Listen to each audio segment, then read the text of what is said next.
But the equation concept of unfairness is complicated. What? I try to derive the graphical drawing problem. The register curve. Yeah, that's right. The solution is hard. I think you have to write the cycle as a parametric equation. So it's not that y is a function of x, but y is a function of t, x is a function of t. It's not trivial. But I think the main point is to be able to get the differential equation, and then of course solving differential equations is an art. Just like playing the piano. It's true, really. Show you, is that true, what I said? Sorry, you didn't hear? I said that solving differential equations is an art. Right.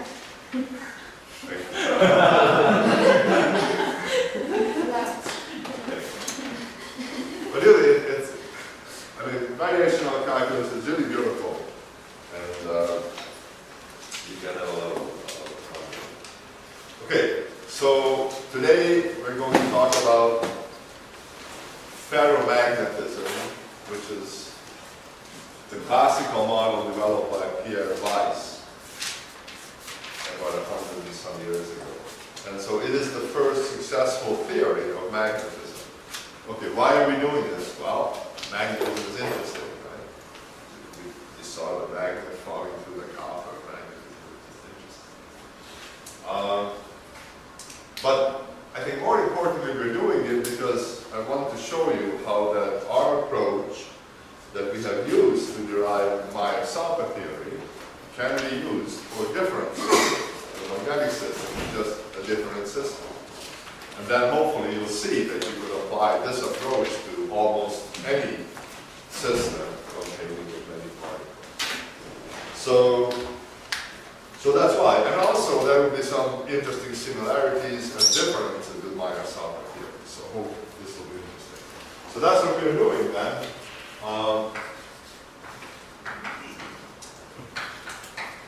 Weiss theory of magnetism.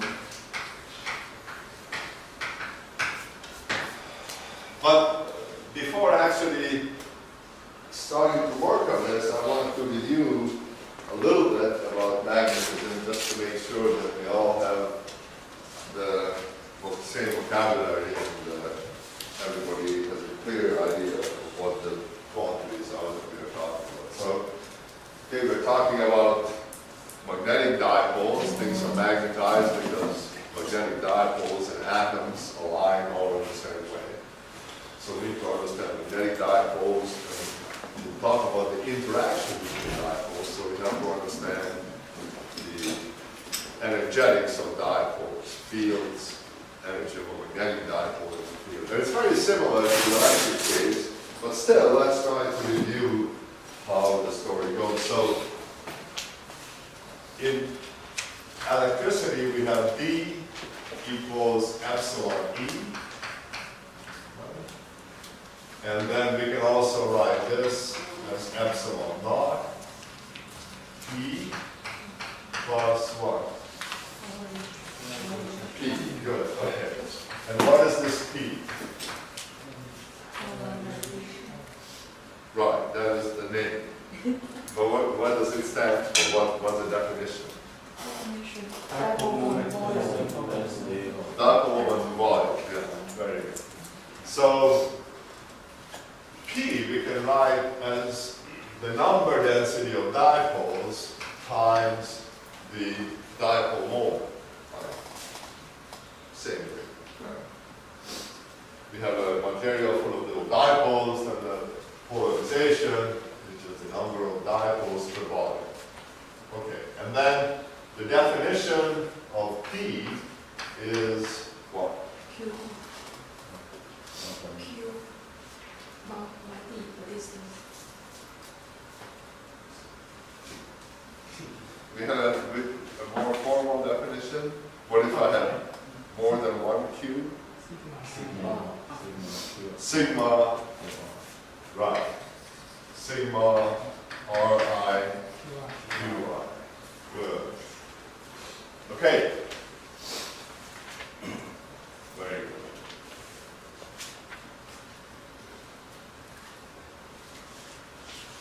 What if I wanted to write this not as a sum, but as an integral?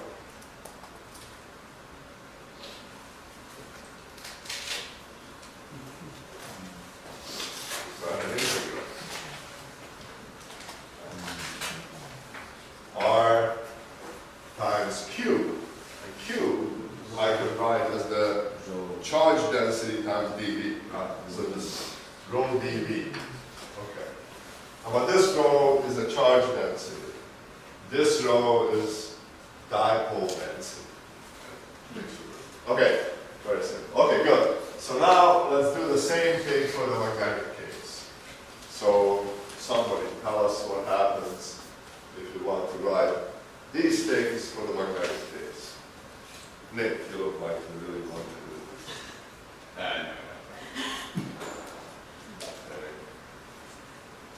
Well, D equals epsilon E. What's the magnetic version? H is mu B. H is mu B. H is mu B. Please. Or B is mu H. Have to know which. B is mu H. Okay, good. What's the next statement then?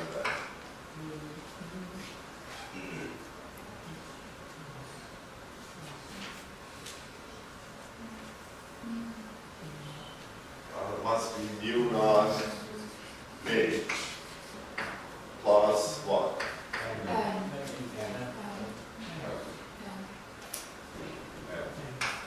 Is this right? Who said no? That's right, there's a mu naught here. So, for historical reasons, it is like that. M is defined in this way. So, it's a little different from this. Not really, but a little bit. So, H and N have the same units, whereas P and E don't have the same units. P and D have the same units. Anyway, not a big deal, but okay. So now, okay, so then this M, what is this? This is the magnetization. So this is like rho P. This is just the magnetic moment per volume. So we have some density of magnetic dipoles times the magnetic dipole. Okay, what is the definition of a magnetic dipole? I multiply area. I, the current, multiply area. Yes, you're right, for a special case of a current loop.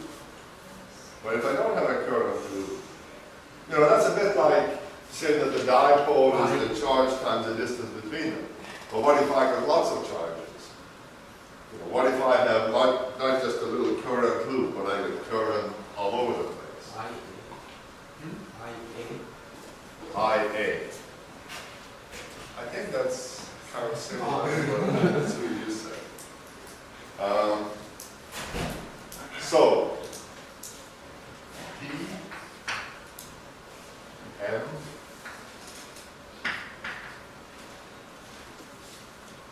see, people have a prejudice, they like electric fields, and magnetic field is like the stepchild that gets the same attention and affection that the electric field does. So, well, this looks promising, kind of, no? Can we do something like that?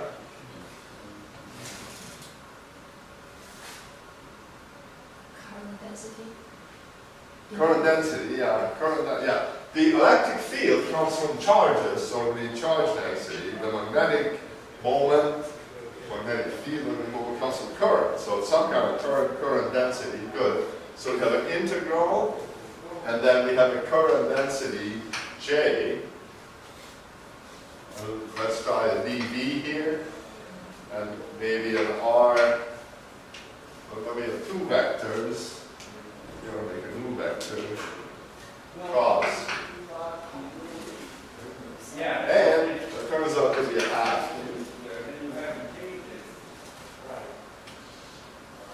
So that's a general definition.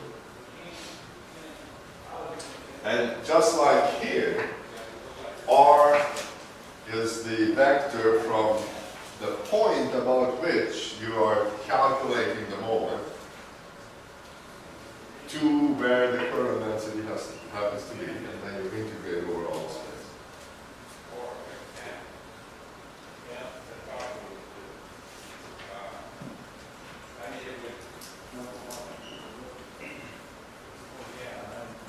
Okay, now, so this is a definition. It's a nice thing to know. And if you don't quite remember it, you can think about this and how it's kind of close to that, except for the funny factor of the half.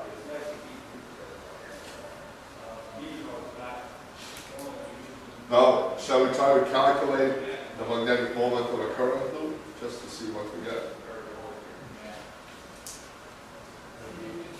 Somebody want to do it? I want So suppose we have a wire, a circular cross-section wire, a wire loop, that has current flowing up. Then we want to calculate the moment, let's say, about the middle. So that's the point we want to calculate the magnetic moment. So, okay, so we're going to evaluate an integral. So we integrate over all space, but the current density is 0 everywhere except in here. So let's imagine that we take a little piece of this wire where the current density is non-zero, and we multiply it by dV. Well, the area times J is just going to give us, it's just going to give us I. Right. Okay, so, and then we have R, the vector R here, and J is going to be going in this direction, in the same direction as the current. So R is pointing this way, J is pointing into the board, so the cross product is pointing up. So the magnetic moment will point up this way. And so you can see that when I start to make this cross product, I get a little dn sticking up. And as I go around here, all the little dn's are pointing in the same way. So all I have to do is add up what I get. And it's going to be I times the length, right? Which is 2 pi r. So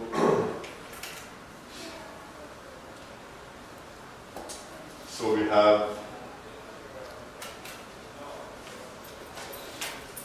again, so JdV gives me I times dl, right?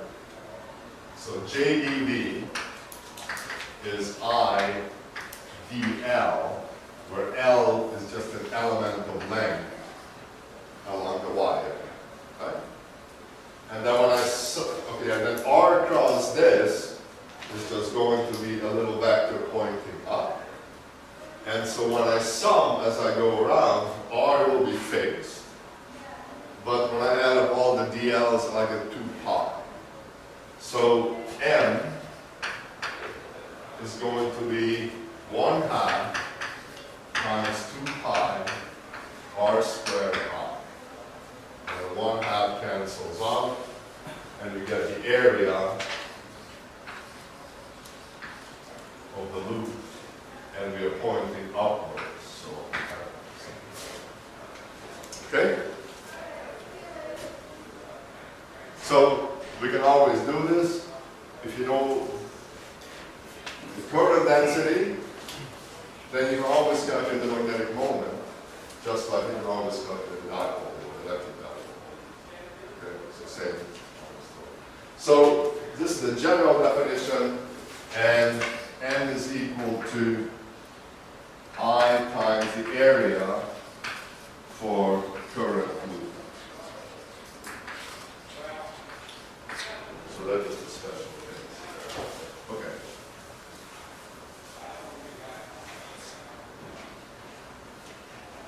Now, we'll be talking about magnetic interactions. So we imagine that we have atoms that have magnetic moments, and there's another one over here.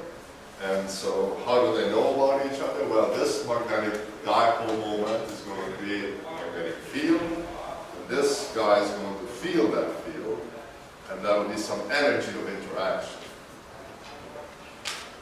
Now here, the energy of interaction of a permanent dipole, because we are talking about, in this bi-stereo magnetism, you have each atom has a permanent dipole.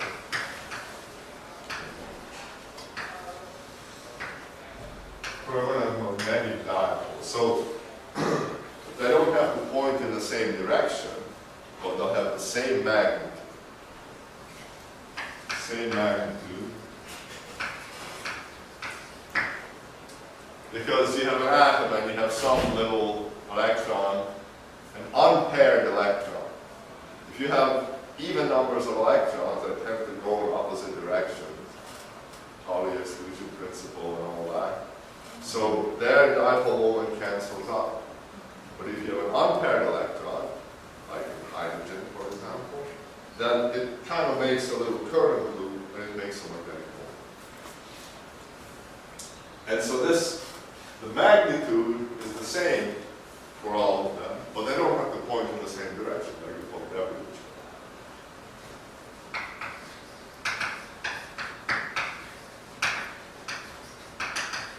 way. Okay, and so we're interested then in how these interact, and essentially one magnetic moment makes a field, a magnetic field, and then another dipole over here, magnetic dipole, feels that field, and its energy is influenced by it. So in the electric case, the energy of a permanent dipole in an electric field is what?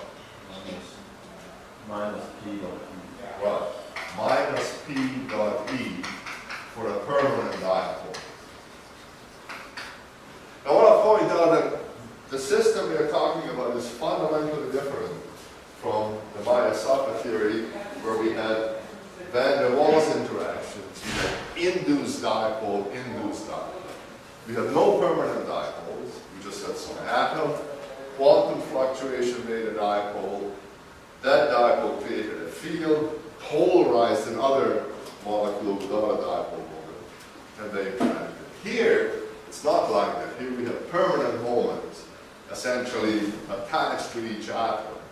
And that's all we're talking about. So these permanent moments just create a field, and the other dipoles see that field, and energy depends on it. Okay. So we don't need to consider that the permanent dipole create the electric field, and the electric field induce dipole, or in magnetic fields. Magnetic field. That's right. We will ignore the induced effect because it's much smaller than this effect.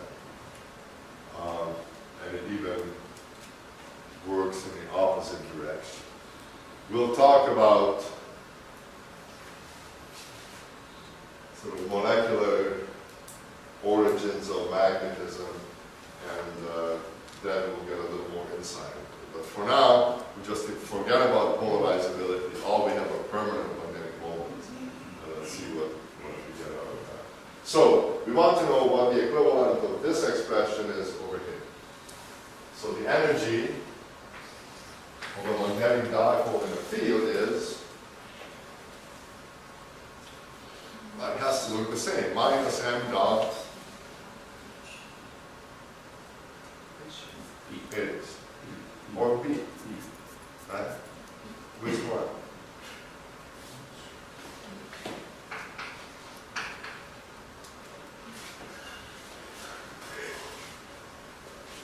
So, well, dimensional analysis, it has to be one or the other.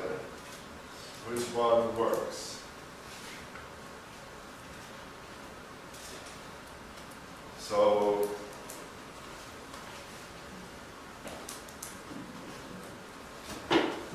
let's try B. Let's just try B. So dimensional analysis. Let's consider MD. We're going to back this one. What are the units of B?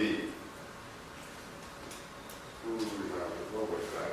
Too hard to remember. We could say Tesla's, but it doesn't really count. I don't remember that, but I do remember Maxwell's equation. Del cross E equals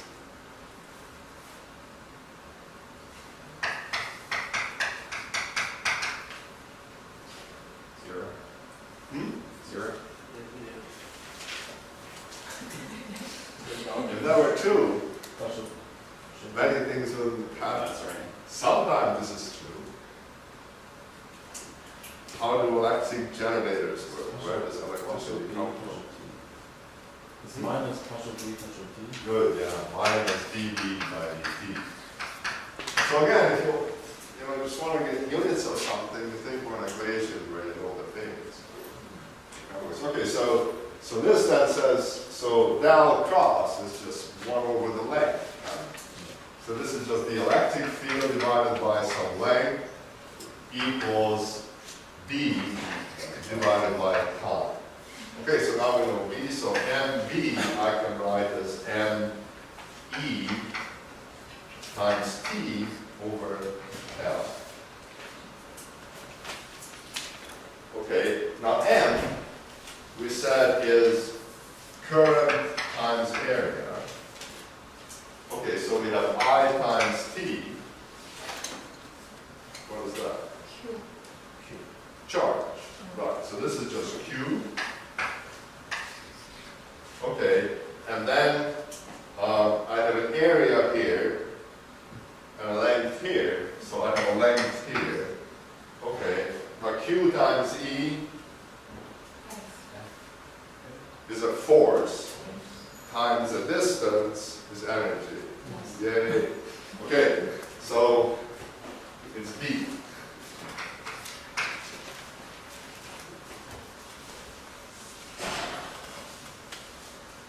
Or maybe we can get it from the mu naught, because there should be a mu naught there. You know T? There should be a mu naught in the energy term. Right. Why? There's no epsilon up here. There is, because if P equals epsilon, P has a unit of epsilon E. No, it's epsilon E times the volume. Times the volume. Sure, but P is P dot E. There's no epsilon in addition to Because P. we are considering electric field, so there should be a mu naught. There should be a epsilon naught. Well, there's an epsilon buried in here, maybe. But M and H both don't have mu naught. Yeah. So you need a mu naught. Yeah, so you have to but use E kind of corresponds to H. Yeah, one don't have a epsilon naught, one must have epsilon naught. In the other case, if we choose M and H, both don't have mu naught, so we need a mu naught, so it should be B. Well, we just showed that M dot B is units of energy. Yes, I'm just talking about alternative way of deciding that.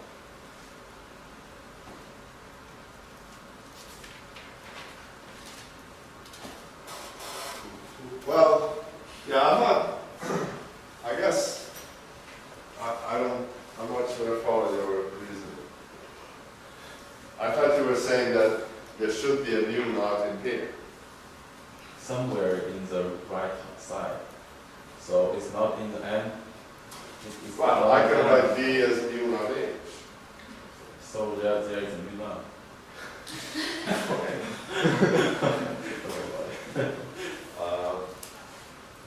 Another way to see it, I think, is that H dot B is energy density. So if you multiply through with that, then you have mu h m, and mu h is B, so NB has units of energy density, and so if you want energy, then you have to multiply by the volume, and so we get this. Okay. Last thing we need is we need to know what the electric field, what the magnetic field is due to a magnetic dipole. So, what is the electric field due to an electric dipole?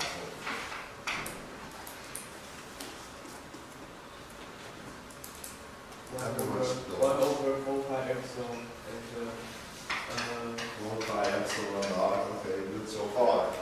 dipole divided by the r squared.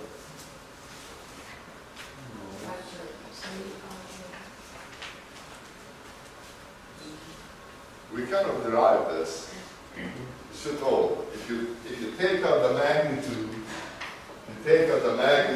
of the dipole and just leave the direction, then you get 3 p hat dot r hat minus p hat over r cubed. Okay. And B, created by a dipole, looks the same, except instead of epsilon naught, we have a mu naught, and the mu naught is in the numerator. So it's mu naught times m over 4 pi times 3 m hat dot r hat minus m hat over r cubed.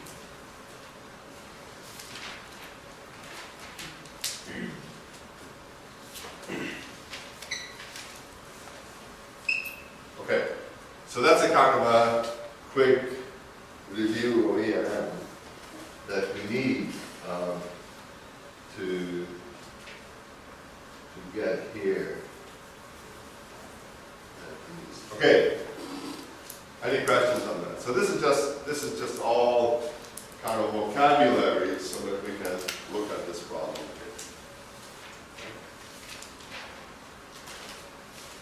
So we'll use the same approach exactly as what we did before. The system we have is a whole bunch of magnetic dipoles pointing every which way, and we want to know what the potential energy of one of them is, because we want to write down the free energy. To write down the free energy, we have to know the kinetic energy and the potential energy. Okay, so we need to know the potential energy. And we said that the only interaction is, if I have two dipoles, is that this dipole is going to make a magnetic field, a B field, which has the same form as the electric dipole field, as the dipole field. But that B field here is going to produce a potential energy of this guy, which will be just minus m dot B. So if this is particle 1, this is particle 2, then the interaction energy of particle 1 and 2 is going to be just the dipole moment of particle 1 dotted with the B field, which is just this B field due to particle 2. Now, particle 1 and particle 2 have the same magnitude of dipole moment, only the direction is different. So if I take the dot product, then we have minus mu naught m squared over 4 pi. And then we have the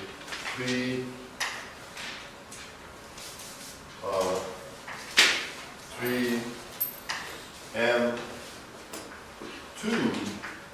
dot r hat. So that's the first term over there. And then I have another dot product with m1. So I have m1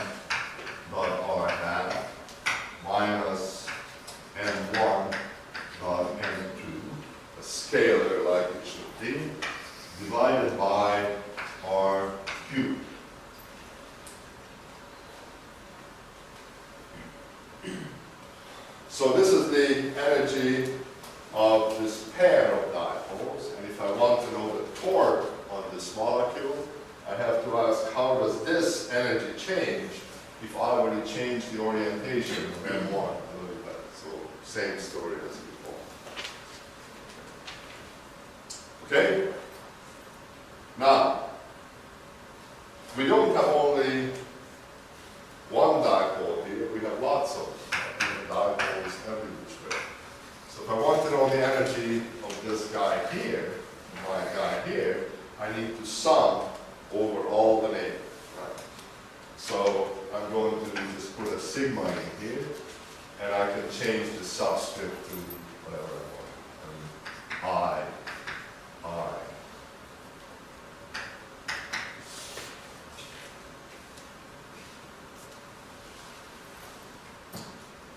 Okay, good. So this is simpler. It's not squared like in the Mayasalva case. Things got squared there because of this induced back and forth business. So here it's pretty simple. In fact, you can see that every term here will have the same M1 in it. And I can just factor that out of each term. And then I just get, let me write it this way, minus M1 dotted, I just pull the M1 out, minus M1 dotted with mu naught M over 4 pi, nothing else, sum of 3 mi dot r hat minus mi over r cubed over I. So I really have to run around, go to every other atom in here and calculate the sum. But now if you look at that, then you say, well, okay, but that sum is really just the B field felt by this molecule here, this atom here, right? Has to be, yes. R is also depend on the I, right? This, yes, yes, yes. Absolutely, right. Now this is not sort of the average field in here. This is the field that you would see if you went to one atom, you kind of took it out of there, and you put a little magnetometer here and measured the magnetic field. So we call this the local field. But it is just a field at this point due to all the other dipoles that we have. Now, a really interesting thing happens with dipoles that you can see pretty easily. And it is the following.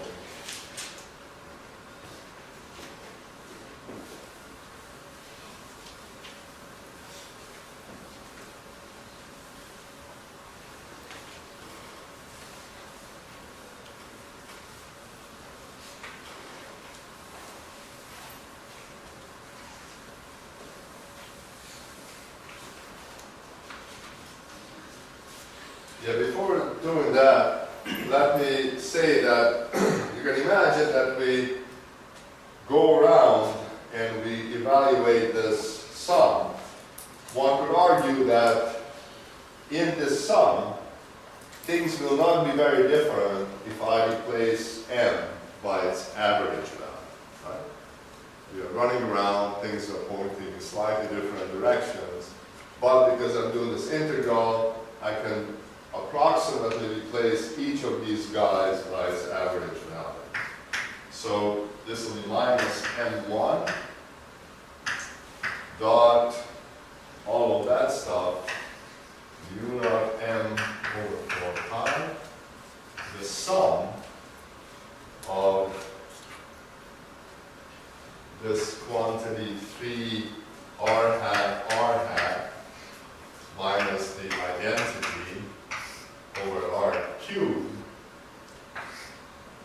times M average. M hat average.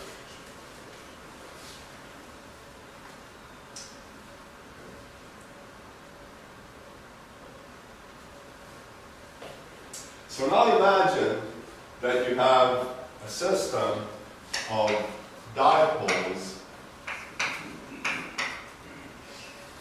at lattice sites in a cubic lattice. So we have identical dipoles pointing in the same direction.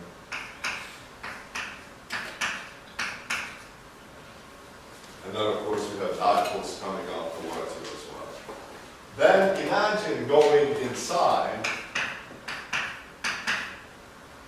and taking out one dipole, the molecule you're looking at, and ask yourself, what is B field at this point due to all these other dipoles? Now we know what the dipole field is of an individual single dipole.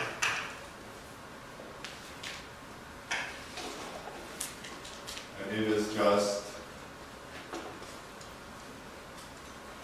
3 M hat R hat minus M hat over R cubed.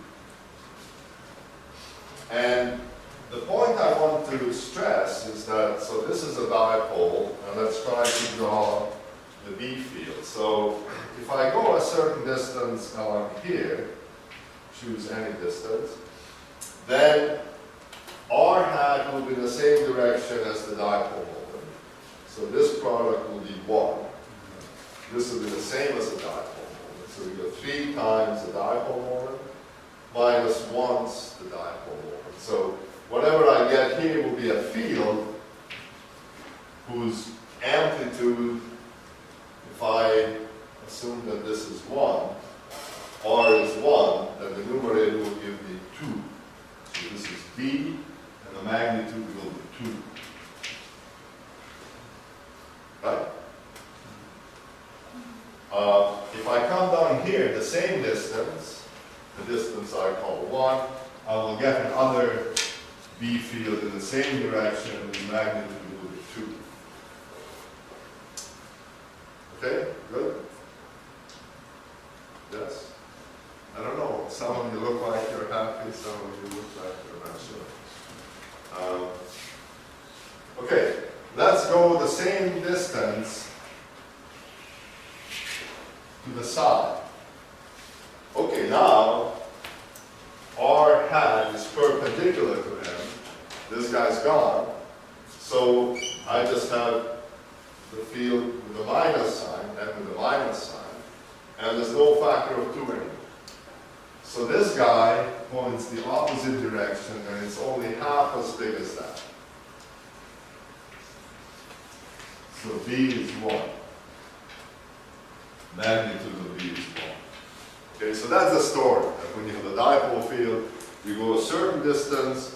Above and below, you have a field of a certain magnitude. If you go the same distance to the side, you get a field which is in the opposite direction, and it's half as big.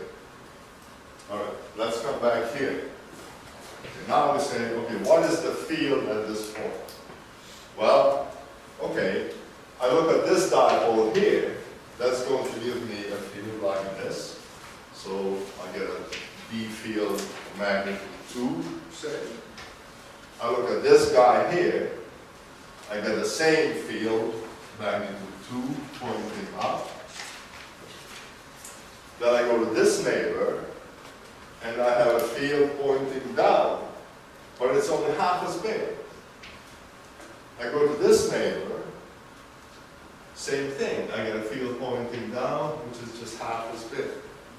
But I have an atom out here, and that will have a field pointing down, right? Half as big. And then I'll have a neighbor behind the board whose field is also pointing down. And so if you think about this guy, it has a neighbor above and below with these contributions, and then 4 neighbors neighbors in a plane. And so this gives you 0. So you have this really interesting phenomenon that if you have identical dipoles in a cubic lattice, then at one lattice side, the contribution from all the dipoles is 0. You could make the same argument as you go further and further out, and it ends up that you get this cancellation. So it's a really curious thing, and it's true for a cubic lattice.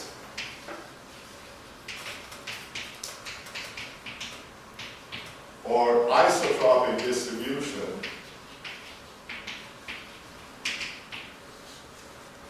local field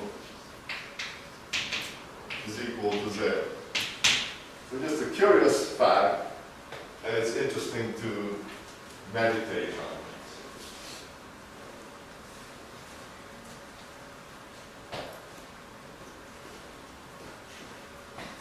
Okay, I don't want to spend too much time on it, but it's just an interesting fact. Now, if you think about taking a sphere, which is uniformly magnetized, or same thing is true for electrical polarization, because this is just a property of the dipole field. If you take a sphere, which is uniformly polarized, if you take a little sphere in there and empty it out, and you go in there, then you say, okay, what field do I see here? And this calculation will give you 0 again. If you go into that little cave, you will see surface charges above and below you from the dipoles that are around. But those surface charges, they will have a field. But then if you look at the outside surface, there will be surface charges out there that also have a field. And they cancel out. So this cancellation is really interesting. And well, that's just how it is. So either for a cubic lattice or an isotropic system, the local field is 0. So if we had a situation which was like that, then this sum here would be 0. And so you don't have magnetism in a cubic system. Okay, so suppose now that we have a system which is not cubic. Well, okay, then we will have something. And the something that we have will be proportional to the average magnetization. And there will be some dimensionless geometrical factor that tells you how far the system is from being cubic, in which case we will get nothing. So in general then,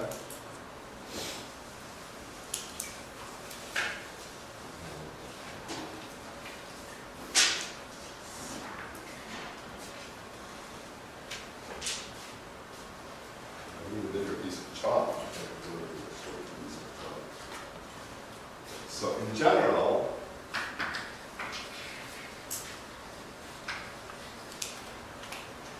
this B local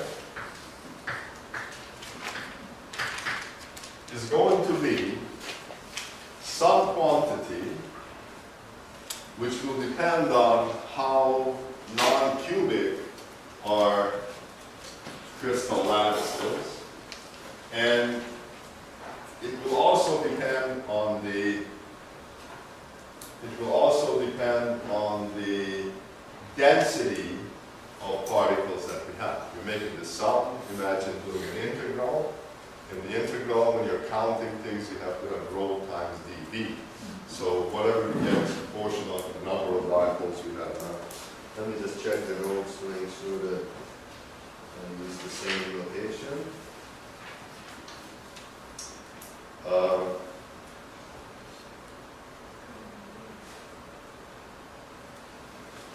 Right, so we will write this as mu naught over 4 pi, and this here, and I'm going to put m in here, so I'll make this into a vector, we'll take its average value.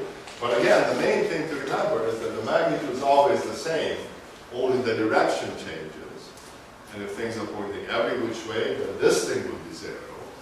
If they're all pointing the same way, this thing would be just a unit vector pointing or something. So and this sum has to be proportional to this geometric factor A, and then to the number density and the average magnetization. So this guy here. So this is a geometric factor. And I wrote it like this, so A is dimensionless.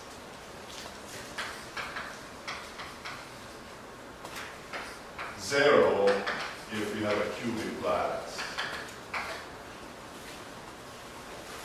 Okay, so what have we done? All we have done is we have said, if we have the system of dipoles and we measure the field at one of them due to all the other ones, that B field is going to look like this. That will be the geometric factor, which is 0 if you have a cubic lattice. But for a given lattice, this will just be a number, right? So it will never change for a particular crystal structure or for a particular distribution of centers. Now, if you think about liquid crystals, imagine that they're liquid crystals. Imagine that you have kind of hot dog molecules, okay?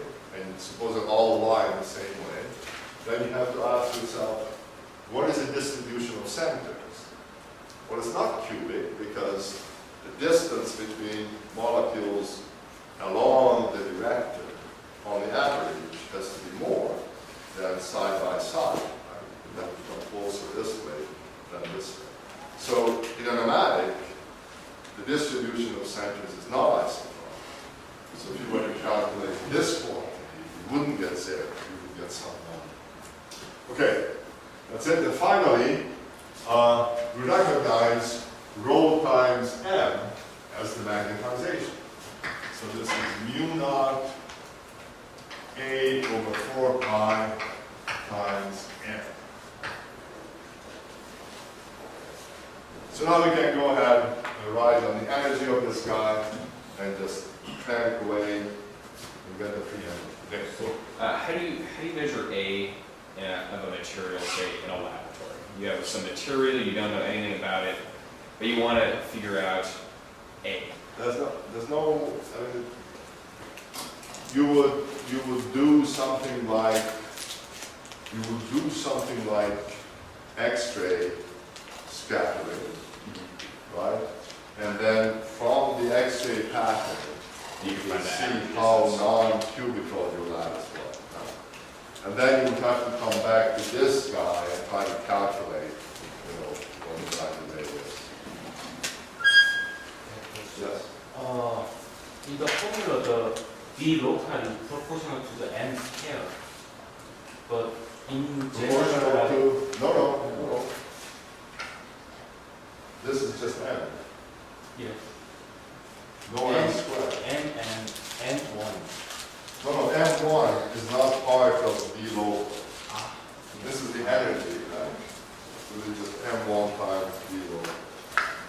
Okay, but so, we've covered a lot of ground here, but the main idea is simply that permanent dipoles whose magnitude is fixed, that direction we don't know yet.